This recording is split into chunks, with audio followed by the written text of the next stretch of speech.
कर्माचा भागीदार. एक ब्राह्मण दुपारी भिक्षा मागण्याकरिता एका दारात उभा राहिला. ओम भवतु भिक्षा देही अशी गर्जना केली. त्या घरात म्हातारी एकटीच होती. ती म्हणाली, महाराज, मी एकटीच आहे. घरात आमटी भात तयार आहे. 4 घरात भिक्षा मागण्यापेक्षा आज इथेच जेवण करा. ब्राह्मण हो म्हणाला. ब्राह्मणाचे जेवण झाले. ब्राह्मणाने आता ताक मागितले. नेमकं म्हातारीच्या घरात त्या दिवशी ताक नव्हतं. ती म्हणाली, थांबा महाराज, मी आता शेजारणीकडून ताक घेऊन येते. तिने शेजारणीकडे ताक मागितले. शेजारणीने भांडे भरून ताक दिले. आजीनं ब्राह्मणाच्या भातावर ताक घातले. ब्राह्मणाला भुरका मारला तो शेवटचाच. ब्राह्मण तडकाफडकी मेला. चित्रगुप्त आणि यमाला प्रश्न पडला की या कर्माचा भागीदार कोण? कारण ब्राह्मणाने आत्महत्या तर केली नव्हती. आजींनी अतिथी धर्म तर पाळला होता. शेजारणीने शेजार धर्म पाळला होता.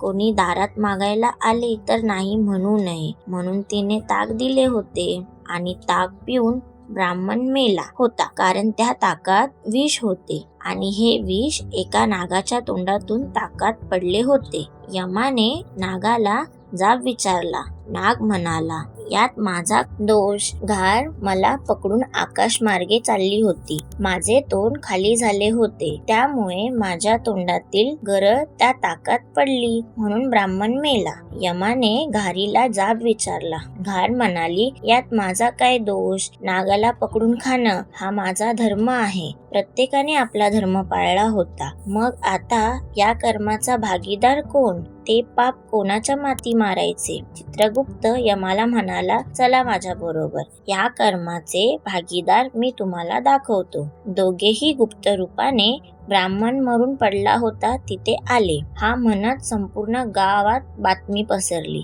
की आजीच्या घरी ब्राह्मण जेवताना मेला. हळूहळू आळीतल्या बायका तिथे जमल्या. एक बाई आजीला म्हणाल्या, काय हो आजी, ब्राह्मण कसा काय मेला? तेव्हा दुसरी बाई लगेच म्हणाली, आहो कसं सांगू तुम्हाला, त्या ब्राह्मणाकडे भरपूर द्रव्य होते. ते द्रव हडप करण्यासाठी आजीने भोजनात विष घालून ब्राह्मणाला ठार मारलं. चित्रगुप्त यमाला म्हणाला, पहिल्या क्रमांकावर त्या बाईचं नाव लिहा आणि तिथे जे जे कोणी या घटनेबद्दल चुकीचे बोलत आहेत त्यांना या कर्माचे भागीदार बनवा आणि जे जे बदनामी करतात त्यांच्या माती हे पाप मारा. म्हणूनच एखाद्या घटनेबद्दल सत्य माहिती नसताना बोलणं हे सुद्धा फार मोठे पाप आहे. जोपर्यंत एखादी घटना तुम्ही प्रत्यक्ष स्वतःच्या डोळ्यांनी पाहत नाही किंवा स्वतःच्या कानाने ऐकत नाही तोपर्यंत ती घटना सत्य असल्याची खात्री करू नका. तोपर्यंत तुमच्या तोंडाने ती बोलू नका, कारण खोटा प्रचार हे सुद्धा एका प्रकारचे पापच आहे.